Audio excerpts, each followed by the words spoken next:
Hey, what's going on? This is Eric Cortina with Texas Barndominiums. So today I'm going to bring you a short tour of a Barndominium that we built about 2 years ago. This one is a 42 by 68, which is about 2,850 square feet. Very nice home.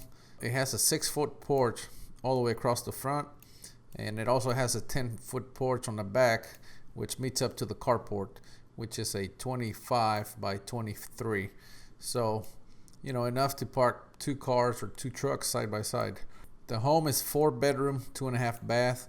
It has a big open living room, kitchen, and dining area. It's about 800 square feet there alone.